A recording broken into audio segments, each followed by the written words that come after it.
ఎస్తేర్ కాలంలో ఉన్నాం. ఎస్తేర్ ఎంతమందికి తెలుసు? ఎస్తేర్ కాలంలో ఉన్నాం. ఎస్తేర్ ఏం చేసింది? చట్టాన్ని వ్యతిరేకమైన చట్టం తెచ్చినప్పుడు ఒత్తుకైన మరి రాజు అశ్వరసు రాజు వ్యతిరేకమైన చట్టం తీసుకొచ్చి యూదులందరినీ కూడా నశింపజేయాలని ఆ గొప్ప చట్టం చేసినప్పుడు ఎస్తేర్ రాణి ఏం చేసింది అంటే, ఏం చేసిందో మనందరికీ తెలుసు. క్రైస్తవులుగా ఉపవాసం ప్రకటించి ప్రార్థన చేసింది. ప్రార్థన చేసినప్పుడు ఏమైపోయింది? చట్టం మార్చబడింది. చట్టాలు ఇప్పుడు మార్చబడతాయి. చట్టాలు మార్చబడాలి. మనం చేస్తున్న ఈ గడ్డం ద్వారా చట్టం మార్చబడబోతుంది. ఎంతమంది నవ్వుతున్నారు? చట్టం మార్చబడబోతుంది.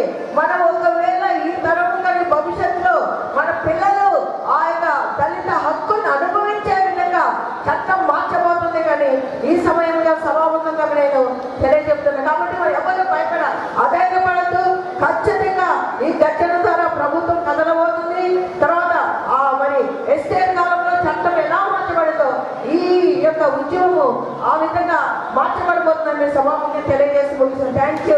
God bless you all.